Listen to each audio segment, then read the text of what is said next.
Bons não, maravilhosos, mas agora não deixe de pesquisar o que pode atrapalhar a implantação embrionária, as famosas falhas de implantação. Faça todos os exames e garanta os melhores resultados. Vá em frente. Simplificando, metilfolato, a dose boa é 800 microgramas por dia, essa é a dose ideal. Mas não complica não, metilfolato é mais do que suficiente. Começando pelo fim da sua pergunta, fé sempre. Agora, ter folículo vazio não tem nada a ver com endometriose. Se é necessário tratar, é mais antes da transferência embrionária.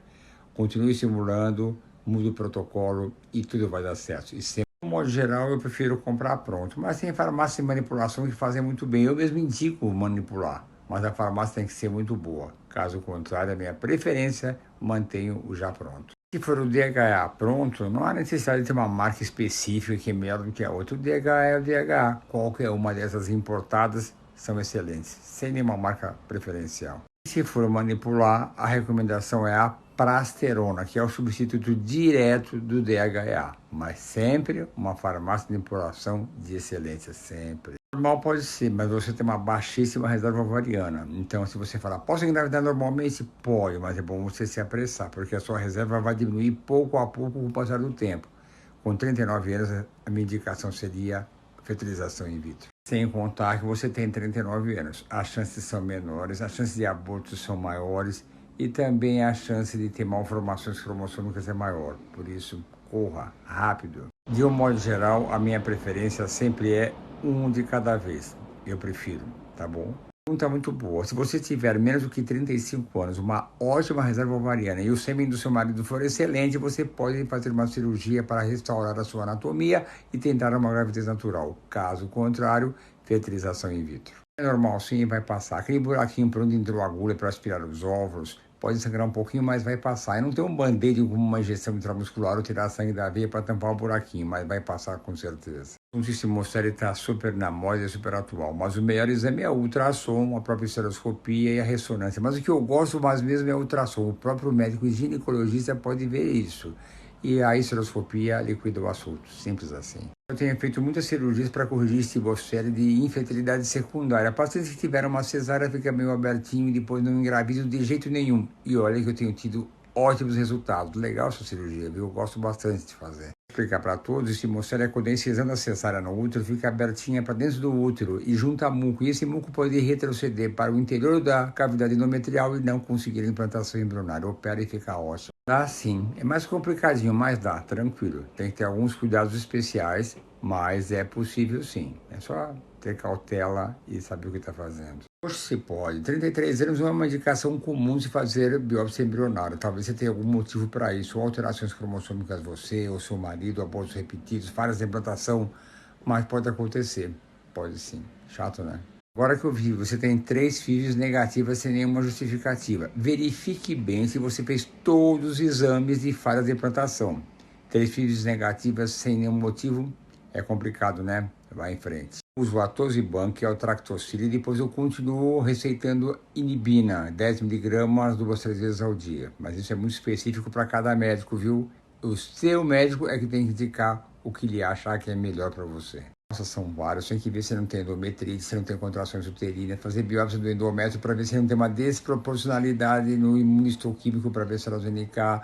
Tem tantas coisas, um monte, ver o seu marido se não tem fragmentação do DNA do sêmen, muita coisa. Não dá para falar tudo aqui em 15 segundos, não. Dá uma olhadinha no site do IPJ que eu escrevi um monte de coisas importantes que vão avaliar como aumentar a chance de sucesso nos tratamentos de reprodução assistida. Vai lá no site e olha, tem bem detalhado, eu que escrevi. Bons medicamentos, se for bem indicado, excelentes, vá em frente. E aí investigue tudo aquilo que pode atrapalhar você conseguir a sua gravidez naturalmente. Não deixe de avaliar nenhum item, tudo, você e o seu marido. Para essa pergunta simples e objetiva, uma resposta simples e objetiva. 60 a 65%. Mas preciso ver todos os itens, só isso você me contou. Mas, de modo geral, 60 a 65%. Absolutamente nada. Alguma coisinha você vê, mas de gravidez não vai achar nadinha, viu?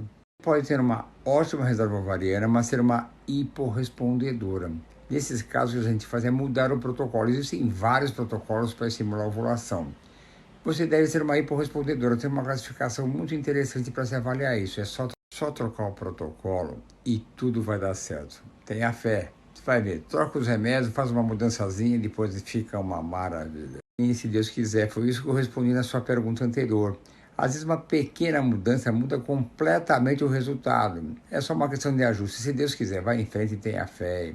Se Deus quiser, tudo vai dar certo. Pelo menos até 12 semanas. Em casos como o seu, eu uso empiricamente o enoxaparina. E nesse caso, até 12 semanas. Em alguns casos específicos, eu estico um pouco mais, mas 12 semanas é o suficiente. Você é muito engraçadinha e muito simpática. Até terça-feira, no máximo, todos os seus exames vão estar com você. E a gente vai continuar a pesquisa e concluir tudo aquilo que pode ter atrapalhado o seu tratamento. Agora espero vocês muito em breve um atendimento presencial. Consultas pela telemedicina via online é muito bacana, é muito bom, mas nada se compara à consulta presencial. Até breve. Como sempre eu digo, antes da estimulação ovariana, todos os exames devem ser avaliados, da mulher e do homem, para que não haja nenhum tipo de imprevisto. Se é um problema masculino, a gente trata e resolve. É assim que as coisas acontecem. De um modo geral, sim, às vezes o número de óvulos coletados é superior do que os folículos antrais contados no começo do ciclo, e às vezes também bem menos. Mas, como regra geral, os óvulos coletados devem ter o mesmo número do que os folículos antrais. Sim, normalíssimo. Você não colocou o T4 livre, mas pela sua proporcionalidade eu acho que deve estar normal também. Então, estão perfeitos esses seus exames. Isso para implantação embrionária não, está altinho, né? Mas eu gosto de vitamina D alta, mas até uns 80, 90 no máximo. 118 está um pouco alto demais. Pode diminuir a sua dose e fazer a sua transferência direto, sem problema. Pode ser tudo normal e mesmo assim não implantar. Mas, mais uma vez, faça todos os exames que podem interferir na implantação embrionária. Todos, não deixe nenhum excepcional, nada, todos. E aí, se Deus quiser, tudo vai dar certo. Que bom que você fez todos. Agora que eu vi a segunda parte da sua pergunta. Mas você fez todos mesmo, né? Se você fez tudo isso e não deu certo, tenha fé, reze, acredite em Deus. Uma hora vai ter que dar certo. Vai ter que dar certo. E o PGTA de 24 horas é normal. Ele é um pouco acelerado demais. Eu prefiro ainda congelar os embriões, aguardar um mês, preparar bem o endométrio de maneira bem individualizada e aí transferir o embrião. É assim que funciona, mas eu prefiro primeiro. Mas para completar, eu faço com alguma frequência o PGTA de 24 horas para pacientes que moram fora do Brasil. Tem muitos pacientes que vêm de outro país e não dá para ficar esperando um mês, 2 meses aqui. Nesses casos, eu faço de 24 horas, mas não é minha preferência. Para endometrial, para óvulo doado, é muito simples. É uma medicação via oral, uma medicação transdérmica, depois alguma coisa via vaginal, mas é muito simples, tranquilo. É muito mais simples do que você fazer a estimulação ovariana. E de um monte, são vários exames. Avaliar se não tem endometrite, adenomiose, uma desproporcionalidade dos marcadores de células NK, contrações uterinas, são muitas coisas que têm que ser avaliadas. São muitos exames, não deixe de fazer nenhum. Ótima pergunta. Na minha opinião, tem que fazer mais ciclo para ter mais embrião oplóide e ter um planejamento familiar para ter mais do que um filho. Um filho só é muito pouco. Então, na minha opinião, faça mais uma estimulação para ter mais embriões oplóides e ter um belo planejamento familiar. A trissomia do 21 é uma casualidade, não tem nenhuma relação com a hereditariedade. Agora, a fibrose pulmonar, se tiver alguma origem genética, aí pode ser avaliado. Se você tiver menos do que 40 anos, me parece um risco normal, sem maiores problemas. O útero heterogêneo, de modo geral, é um útero miomatoso ou com adenomiose. É mais característico de adenomiose. Tem que fazer uma ressonância magnética e ver se você tem adenomiose. E aí deve tratar antes da transferência embrionária. Tem que ser bem investigado, tanto se for adenomiose como mioma. Se for mioma que estiver distorcendo a cavidade endometrial, dificulta bem a gravidez e pode levar a um abortamento, e a adenomiose também tem que ser tratada. Simples, né? Que bom que você gostou da consulta. Seu marido, não sei se gostou muito não, ele é bem austero, assim, ele é bravo, fiquei com um pouquinho de medo dele, mas eu quero mesmo que você consiga a gravidez. Eu sei o tamanho do seu sofrimento e quero muito que vocês engravidem. Eu gostei muito da consulta porque o seu caso é um bom desafio e não tem nada mais estimulante na vida de um médico do que um desafio, e melhor ainda é conseguir o resultado. Eu adoro isso tudo, viu? Olha, nós estamos bem acostumados com pacientes de fora do Brasil, mas vai depender muito do país que você está vivendo. Alguns países ajudam muito a fazer exames aí, fazer o início do tratamento aí no seu país. Aí você vem mais em cima da hora e pode ficar 4 ou 5 dias no máximo. Então, se você conseguir fazer o início do tratamento aí, na sua cidade, nesse outro país, você pode ficar o mínimo possível. Caso contrário, não tem jeito, vai ficar aqui 15, 20 dias, até um mês e meio. Depende do seu país, viu? Mas a gente consegue. Claro que eu respondo a sua mensagem, precisa achar onde está, né? Às vezes a pessoa manda no direct e cai nos 99 solicitadas, são tantas mensagens e não consigo responder todas. Mas manda outra vez, que agora eu vou procurar direitinho para te responder. Não vai acontecer nada. Eu tenho uma história muito interessante de um casal, ela era uma japonesa. Na hora da transferência, eu fiz uma brincadeira boba para ela. Ela deu uma gargalhada tão grande, o útero veio para fora e o catéter estava dentro. E eu fiquei preocupado, será que ela não vai engravidar porque deu risada? E ela engravidou. Conclusão, se tiver o catéter dentro na hora da transferência, se você der uma gargalhada e o útero for praticamente para fora, a sua chance de engravidar é maior. Brincadeira, não é assim não, mas nesse caso engravidou, foi linda a gestação. Pode ser, né? Mas precisa ver qual o caso. Tem situações que o andrologista consegue reverter através de algumas medicações, mas aí tem que saber mais detalhes. E quem responde muito bem isso é o Dr. Dalmo, que trabalha no IPJ. Manda para ele, se vale a pena, é muito complicado para responder. Mas se você tiver as tubas maravilhosas, o sêmen do seu marido for perfeito, se não tiver nenhum problema de fertilidade, você tem uma chance de engravidar de 10% a cada mês. Caso contrário, vai para FIV direto. Mas veja a sua reserva ovariana. Veja a sua reserva ovariana, pelo amor de Deus. Veja se não tem endometriose, adenomiose, uma trombofilia, endometrite. Veja como é o sêmen do seu marido, como é o cariótipo seu, do seu marido, se ele não tem fragmentação do DNA do sêmen. Veja todos esses detalhes, nenhum deixa escapar. Essa pergunta é difícil, esse é o passo. Vou passar para o Dr. Dalma, ele vai responder. Eu não sei responder isso não. É coisa bem específica de andrologista. Muito interessante a sua pergunta. O fato de ser um embrião de uma mulher jovem não significa que ele tem uma garantia de 100% de normalidade, ele tem uma chance maior. Então não há problema nenhum. Um embrião, mesmo sendo de uma mulher jovem, portanto, mesmo sendo um embrião de uma mulher jovem, embora estatisticamente é um embrião de melhor qualidade que uma mulher mais velha, ele pode parar de evoluir. E pode sim isso acontecer, isso é normal e é esperado. Obrigado pelo amor que você tem por mim. Mas eu tenho vários casos de azoospermia severa e teve gravidez. Tem que fazer a microtese, aspirar, mas eu não sei um de cor. Mas são tantos que eu tenho de sucesso, eu não sei contar nenhum específico. Para te dizer um exemplo de caso, eu não vou conseguir lembrar agora não. Eu tenho uma certa facilidade para lembrar de casos mal sucedidos, que não foram bem. Eu fico magoado com isso. E acho que quando dá certo, eu não fiz mais nada que é minha obrigação. Eu acabo esquecendo. As minhas enfermeiras sabem meio engraçado isso, né? Quando o caso vai muito bem, eu acho que fiz minha obrigação. Não fiz mais nada que minha obrigação. Às vezes eu esqueço, eu acho normal isso tudo. Agora, quando um caso não dá certo, eu fico tão chateado, sofro. E aí eu esqueço já. Ótima pergunta. Necessário, não. Prudente, sim.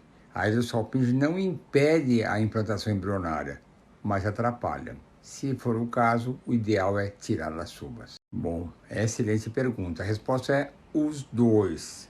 Mas a progesterona eu gosto que seja mais alta. Endométrio trilaminar nem sempre é maravilhosamente trilaminar. Às vezes ele é trilaminar, mas não é excelente. E eu sei reconhecer isso, viu? Eu tive um caso essa semana que eu fiz ultrassom, uma gestação gemelar. Essa paciente era do interior da Bahia, um caso complicado para ir e voltar. E houve uma discussão porque as enfermeiras que trabalham comigo trabalham há muito tempo. Então, um palpite, diziam, esse endométrio não está tão bom. Eu falei, tá sim. Ela falava, não está bom. Eu falava, não está terminado. Eu falei, está sim, eu estou vendo aqui a terceira linha. E eu acho que deve transferir para as dificuldades que ela tem e eu acho que merece sim. Tá vendo? Transferi, implantou e são 2 bebês. A gente sabe reconhecer esses casos, viu? Enfermeiras que trabalham comigo estão comigo há 15, 20, 25 anos, até 27 anos. Então já tem aquela relação familiar. Dá um palpite e eu gosto de ouvir. Elas entendem bastante. Esse convívio bem intenso dá bastante liberdade de pessoal. A gravidez bioquímica é quando é uma implantação singela, bem simplesinho, fugaz, dá o beta-HCG positivo, mas o embrião não continua a implantação e vai embora. É isso. Se você já fez a transferência e está com cólica, simplesmente tome um Buscopan simples, mas fale com o seu médico. Um Buscopan simples, um repousozinho, tranquilo. E tenha fé que tudo vai dar certo. Turmas após TEC pode ter um pouco de cólicazinha, mas o que mais pesa é aquela ansiedade exacerbada. Não dá para aguentar. São 9, 10 dias de tortura.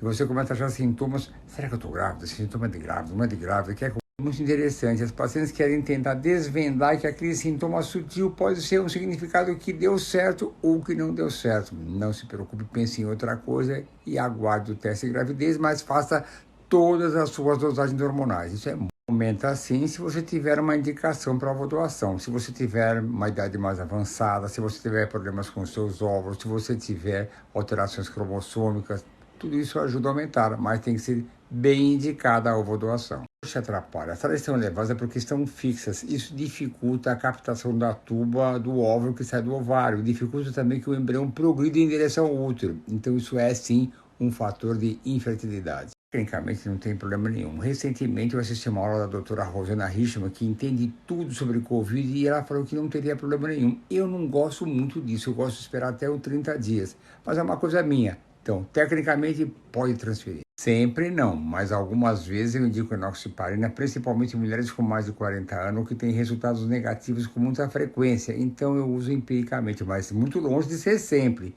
Em alguns casos eu recomendo. Eu uso com frequência o gonopeptil e praticamente impede a hiperestimulação em todos os casos. Um é o HCG, o outro é o anárgo. São totalmente diferentes. Um estimula o ovário ainda mais, o outro bloqueia o ovário ainda mais. É essa a diferença. Que linda! Eu adoro ver as pessoas felizes. Se já encontraram a doadora, agora ficou mais fácil. E que você engravide e tenha esse bebê lindo, maravilhoso, que seja muito, muito, muito parecido com você.